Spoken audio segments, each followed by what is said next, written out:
Hey guys, Trevor Holt here. Welcome to another F WAW podcast. I have a special guest with me, Peter. How you going, Pete? Hello, doing nice, doing great. Thanks for joining us today. Just before we get started, just do a bit of a disclaimer. We're going to be recording this episode and publishing it on YouTube and sending up some promotional links on LinkedIn or whatever. In hope that we can inspire other people and inspire an audience just to reflect on who they are and what they stand for, to try and create better outcomes in society, that's what all this is about. So again, thanks for joining us, and we'll get straight into it. So who is Peter, and what does he stand for? Yeah, I'm a guy that wanted to have it all. Went into business at the early age. Was extremely successful early on, and doing a lot of stupid stuff, doing a lot of unsustainable things. Then experienced burnout, and then that was a time for me when I started my self discovery. And for the last 240 weeks, that is almost 5 years now, I've been on the journey of self-discovery.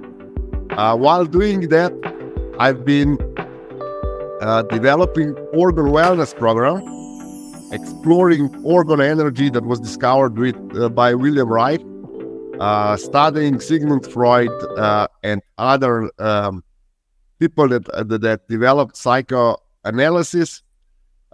Did a lot of body cognition work, and one of the first decision that I made immediately after I recognized my burnout is that I moved to a farm from a city and started the free-range farming, so I'm more in tune with the nature. Right now, I've developed organ wellness and organ wellness coaching programs that help people get in touch with themselves, with their higher purpose, with nature, and be more in tune with society also.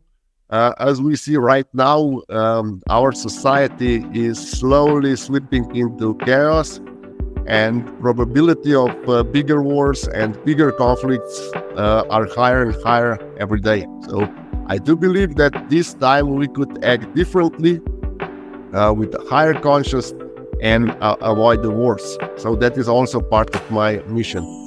I'm not a typical energy healer, although I'm certified for that, but I try to keep it real. I try to explain as much as possible with neuroscience and other scientific disciplines.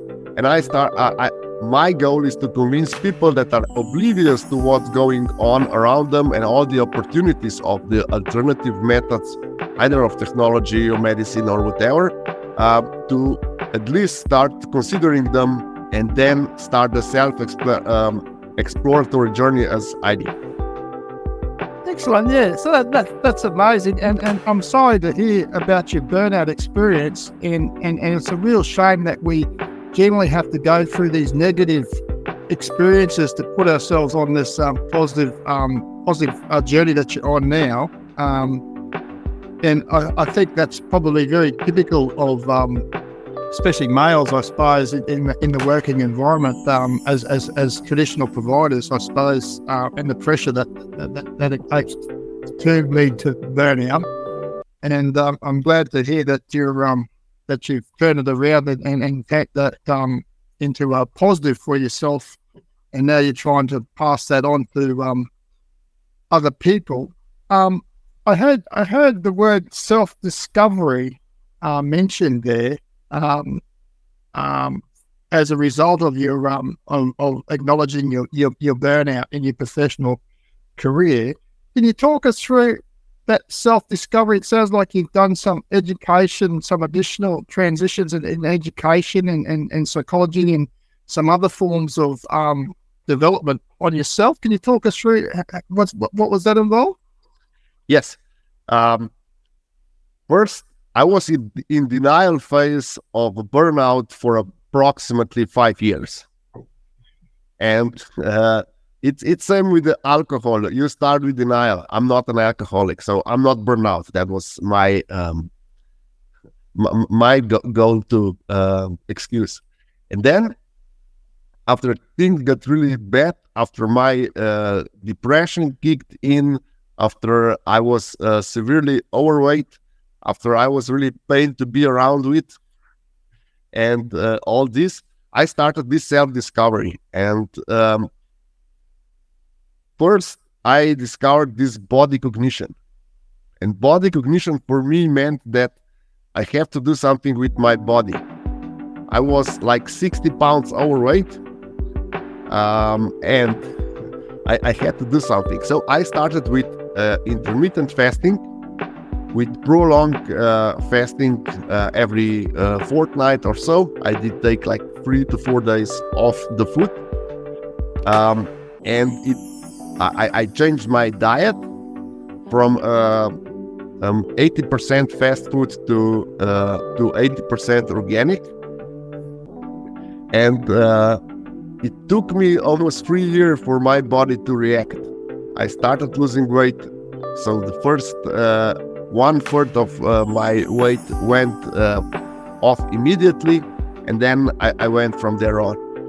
While doing this, I discovered that my weight problem is due to unresolved traumas, and that opened a whole new can of worms. So I started with coaching, I started with psychotherapy, I started visiting hypnotherapists. So I did a lot of meditation. All this helped me in this self-discovery journey.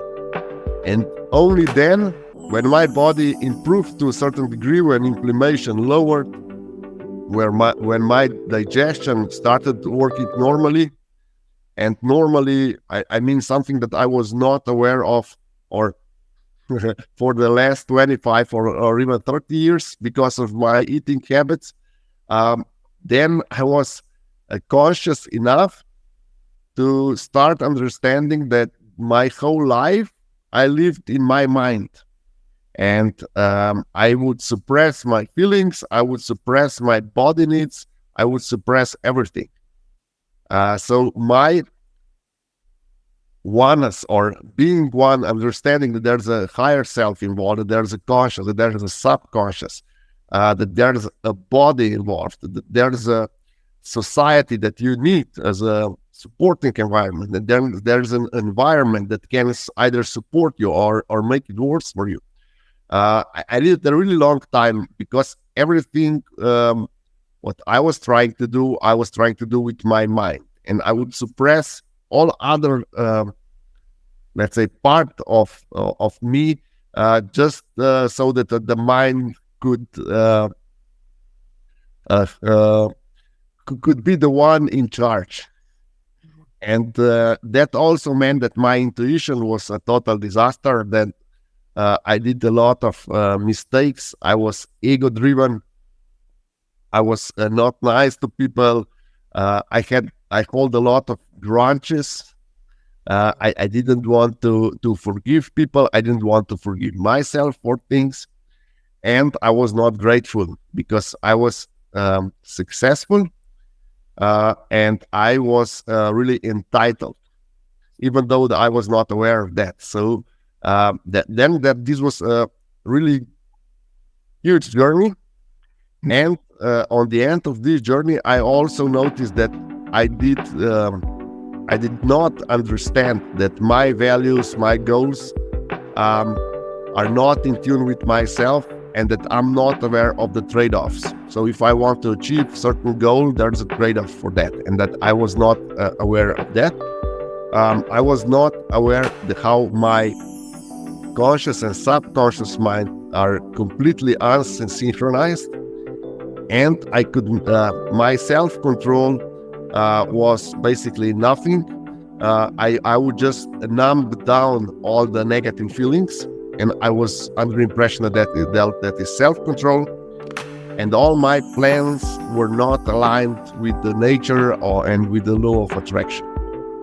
So that is it. And if my goals before were to make money for myself, right now I'm developing things like organ wellness, organ coaching for others, so that others can benefit of my mistakes. Because I do believe that I was extremely lucky because I did all possible mistakes. However, I've survived them, and I'm now comfortable enough to talk about them so that other people do not have to repeat all the stupid things that I did. And thank you very much for doing that, because it takes a lot of courage to look back and acknowledge the mistakes that you've made and look to rectify them. And it does take a lot, especially speaking publicly about it. It's not easy, and I'd like to congratulate you and thank you for doing that. Thank you. I just want to touch on a few things, because your journey sounds very similar to mine in the fact that I lost what was it? We use kgs here in Australia, so I lost about 60 to 70 kg. So I was quite heavy over 3 years it took me.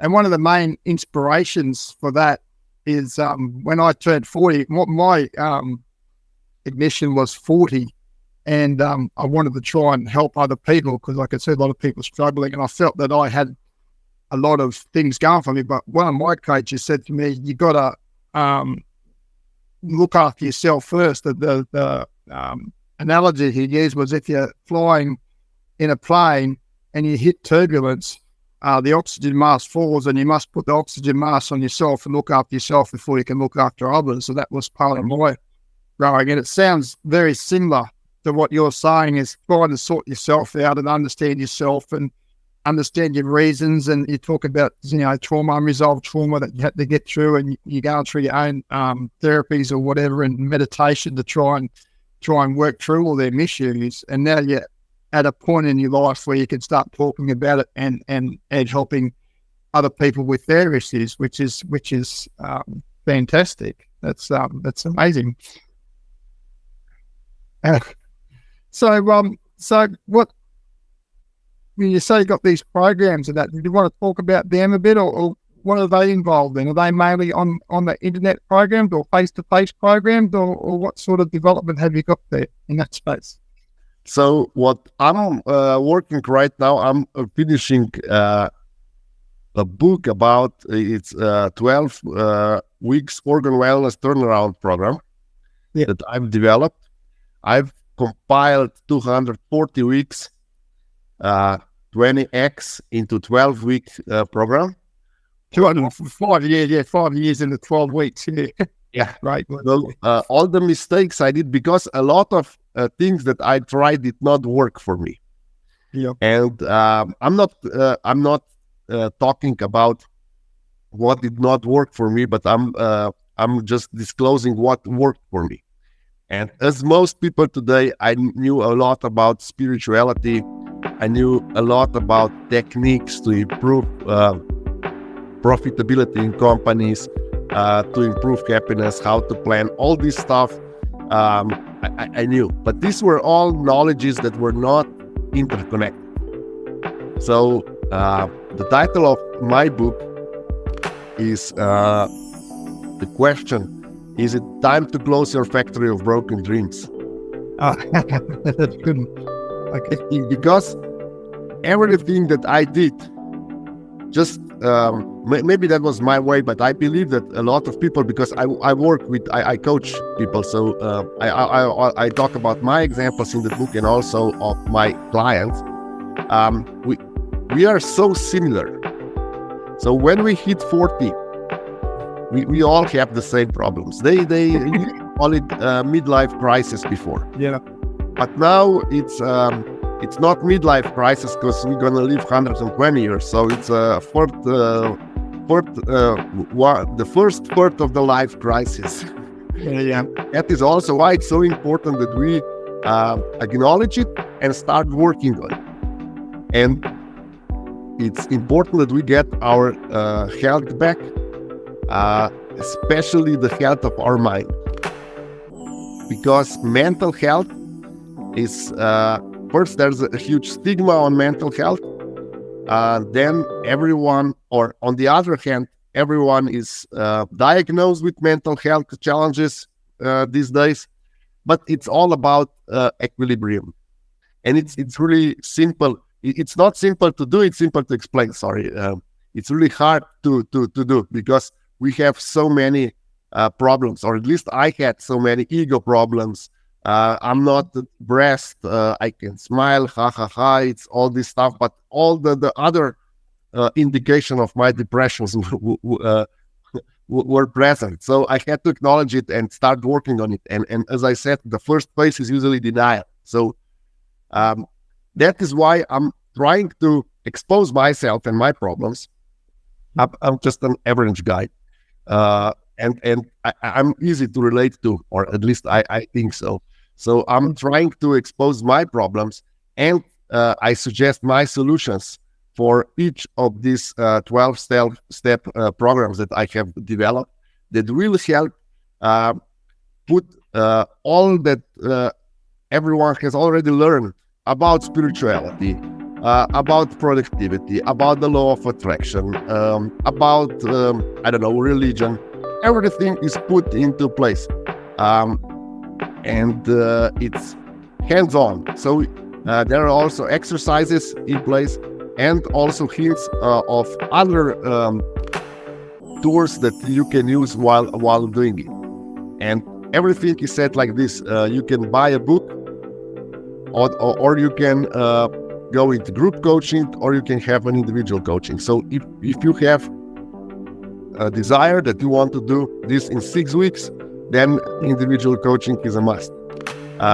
If you want to save money, you can just purchase a book and go from there. So everything is set for super busy people that are still a bit delusional that nothing is wrong, but maybe they want to change.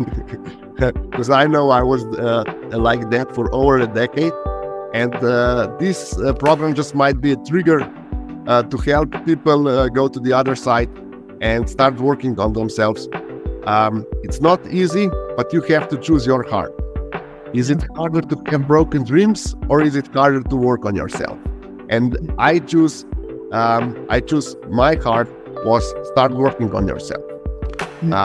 It's same with the weight. It's hard to go on a diet. It's hard to intermittent fast. It's hard to have regular exercise. However, it's also hard if you have to bury additional 50 kilos every day. And it's hard. You're not flexible if you are in pain. It's hard if you are inflamed. It's hard if your digestion system is not good. But you have to choose your heart. And I'm here to propose to choose self examination, let's say management tools that help people, even if it's hard, that help them get hands-on results. And I believe that's the key of my journey, to help people be efficient in self-examinary and self-help. Yeah, that's amazing, because I've heard a few people say that now on LinkedIn. Choose your pain, isn't it? The pain of change or the pain of staying the same. It's the choice is yours. So that's a very good philosophy. So your book's coming out. Are you going to put it out this year, or something you're working towards this year? What do you think? Yeah, it's going to be out by September if everything goes according to my publisher. Yeah. And you said there that you got some clients that you coach already. So you've been coaching now for a while, and people can reach out and have these Zoom sessions with you, and that sort of thing. Is that what you're saying? Or sometimes you do some group exercises which save some money as well. Is that what? Yes, comes? We do that, and occasionally we also do free coaching for people that cannot afford. So it's just a matter of reaching out, and we'll find the solution. As I said, you can start with a book and see, and then if you need additional coaching, you can do that. And we are also planning on the retreats where there's going to be a super intensive 6-day retreat where you'll do each day 2 exercises with 6 different coaches. Yep. And it's going to be a full body cognition a program with visiting in the organ accumulator. All the food, everything is provided. It's really when people start. We did one test exercise. When people finish this course, their life is completely different. However, you need to be prepared for the change, because the change will happen, and if you start doing things differently, the results will be different. And a lot of people, that is also why I refuse a lot of clients, because, as I said, there are trade-offs. And you have to be ready to announce things that you do now if you want new results. Because expecting the same, so the different results by doing the same is not realistic. Yeah. And do you do that? So you do sort of like an analysis or some sort of motivational analysis of what people are trying to achieve by doing this coaching, just to sort of assess whether they're ready or whether you're able to help them. Because obviously, for me, I generally encourage, and a lot of the work I do on mental health is free. It's something that I do, just taking for walks, and I encourage outdoors exercise, talk about diet, and I think you mentioned it too, social connections and society around you, trying to build your social network. All these things can contribute to create, your own overall well-being, which includes your mental health. So just trying to build different elements of your life. And like you say, it's very simple to say in words, isn't it? But it's quite challenging, and sometimes having that person to bounce your goals and develop your SMART goals, or develop strategies or things to achieve what you want to do can be beneficial. Is that sort of how you see your role to be, and just sort of bounce some ideas off people and bounce off your experience to try and get them going in the right direction? So one of my mission's goal is to share the ideas and techniques that are proven, because there is so much good tools and techniques available. It's just someone needs to hint at them or show them and said, okay, they are beneficial. Because, for example, if you're doing affirmation, not much will happen after 5 minutes. However, after a couple of months, there will be huge changes. So there is this, let's say, a guru, someone who inspires you to do it. So that is one of my roles. However, in individual coaching, I'm an accountability partner. Yeah. So if you want different results, you need to do things differently. And that is where I excel, because for performance driven people, I'm really good. I'm like a drill instructor. Yeah. If you have a huge traumas, then I would avoid. I would recommend that you first resolve traumas with the therapist, and then come to for this program if you still need it. Because a good therapist can. So what I sincerely believe is that there are many different theories and many different ways to the same goals. So I'm preaching about my theory and my way to happy life and to end your broken dreams. However, it's the only goal, and it might not be the best fit for you. That's important to say. I don't consider myself God or someone that has, I don't know, endless potential and that I can save everyone. No, I'm one of the alternatives. A lot of my clients like me. People that do not like the way I do it, they usually don't become my clients. And I share a lot of content online, so people can check if they like me. And just like today, if you don't feel my energy, it makes no sense to continue working with me, because there are a lot of really good alternatives. That is to say, I'm not the only way to salvation, or how Yeah. I call it. And it's interesting. It's interesting that you should say that, because it's I see a lot of it online, but we're not. No one's really in this space anyway. I don't believe we're competing against anyone. Like I don't compete against you, and I don't see you as competition to me. Like you say, with two different people, and different people resonate with different personalities, and some people will resonate with you and what you say, and my message might be very similar, but some people might resonate with me a little bit different, or whatever. Or some women might find working with men not very ideal, so they find some women, alternatives, or vice versa. And so I don't believe that there's really any of this competition in this sort of space, because everyone just wants everyone to live the best life they can, and that's what all this is about. And I appreciate you for mentioning that, because it's something that really irks me when people talk about competition or I'm the best and all that sort of stuff, when really we're just all, like you say, humans, just trying to do the best. And if you resonate, then you can help, and if not, then you can keep looking, and don't give up on finding someone that can help. Yeah, I think there's a huge shortage of plumbers, of builders, and it's also a huge shortage of coaches. Yeah. Even if coaches are extremely popular nowadays on the internet, however, if all the people that need coach or therapist would apply, there's merely a percentage maybe of coaches available.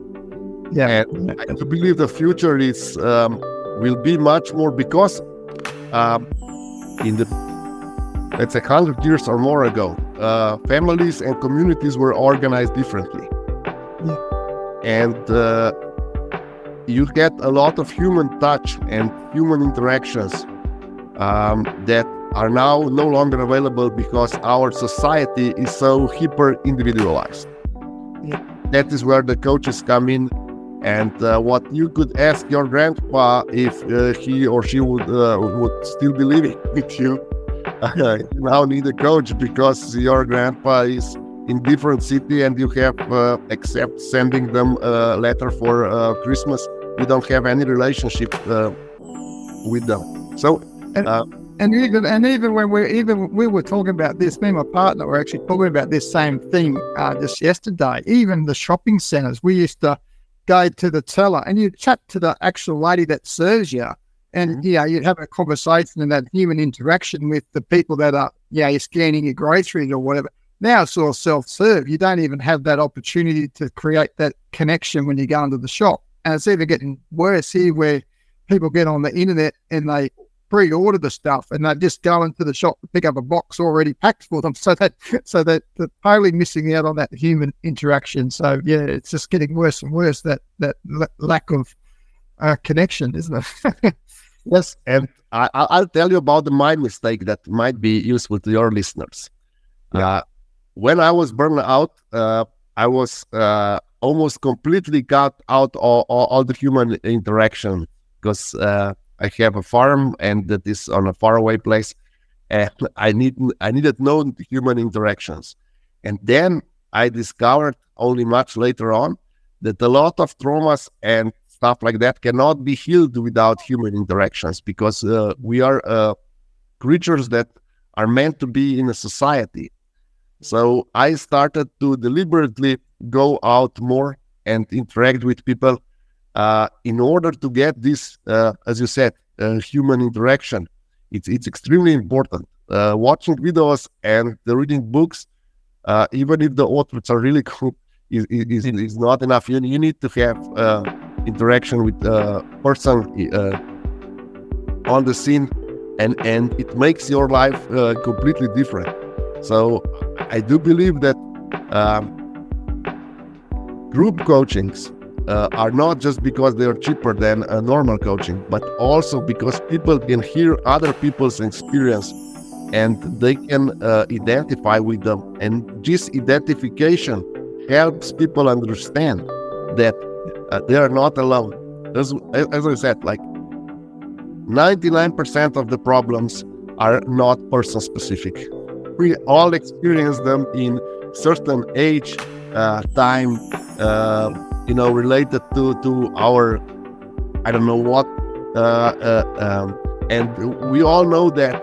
But in this hyper-individualized society, we are taught or brainwashed into believing that we are so special and our problems are our problems. Nobody understands us. No, it's just lack of communication. Because it's interesting. It's interesting because that's something that I say, and that it's very true what you say, and I can vouch for that too. This whole talking about these issues, and that's one of these things about this podcast, because we can talk about this, and someone else might say, "Oh yeah, I can relate to that." But it's very true that by talking to other people and having these conversations, you do realise, hang on a minute, I'm not alone. I'm not the only one, and it's not so personal. This stuff is happening to everyone around us, because sometimes it's really one of the things about optimism is fighting the 3 P's of pessimism is something that I talk about.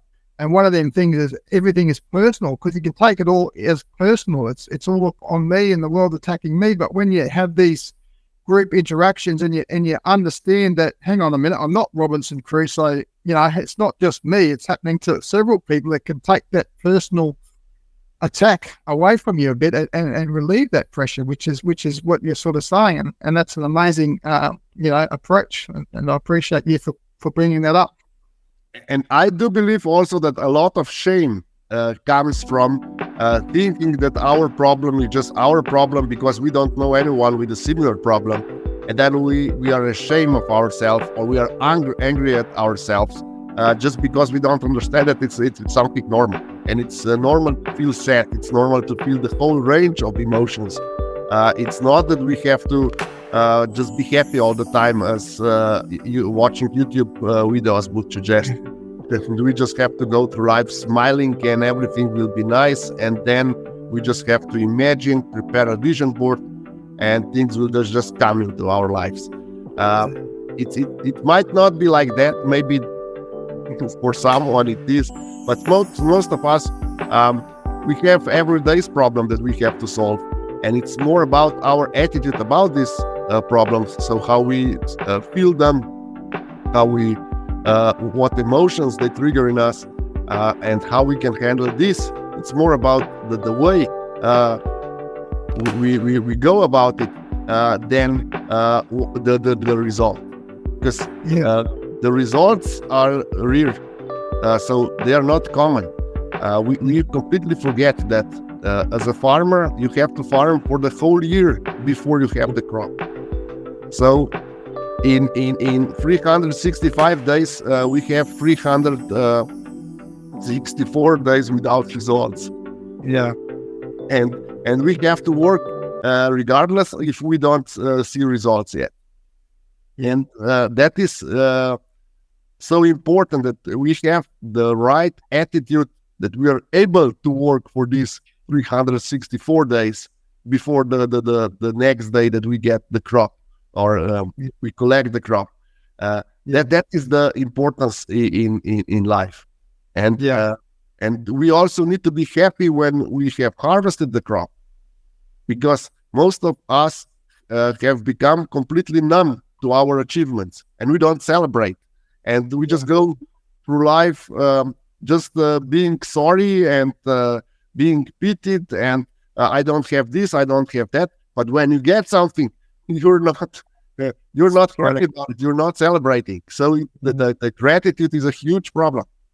Yeah. And it's amazing that you should say that. But the other thing is too that I find, and maybe you might find the same, is that if it doesn't go well, you struggle for 364 days, work hard for this harvest, and then it snows on that day, and you don't get the productive production that you anticipated, and you get so disappointed. But having that bad day or something, and then trying to pick yourself up and start again, and especially when you're dieting or whatever, you have a bad day and then you get depressed that you had a bad day or whatever, but just picking yourself up and starting again in the morning could sometimes take a lot of courage as well. Just because you fall off your wagon doesn't mean you can't get back on it or rebuild it or start again as well, so. Yeah, I agree 100% with you. What I try to use in this situation is nothing is lost, everything is transformed. Yeah. So even if we make, let's say, financial loss, but if we gain experiences, that is good. And also what you mentioned, I think is paramount. Life is up and downs, because there is some kind of waves going on, and we need to attune to the nature's wave. Yeah. That's good advice. Yeah. So well, thanks, P. It's been great talking to you today, and I'm going to be curious now to have a look at your content on LinkedIn and learn more about you, as I'm sure the audience is. So they're right to contact you or reach out to you on LinkedIn. Is it the best way to contact you? LinkedIn is the best. I'm there, and I personally answer all the comments and all the messages that I get. So no AI. Yeah, no, that's good. Well, thank you very much for passing on your information, and we'll reach out on LinkedIn, and hopefully the audience can reach out to you and check out your content, and hopefully we can see this book get released in September, and hopefully we can catch up again and maybe have a further talk down the line. Thank you very much for the invitation. It was really nice talking to you and exchanging all the views, and looking forward to our next conversation. No worries. Thanks very much, Peter. Have a good day, eh? See ya.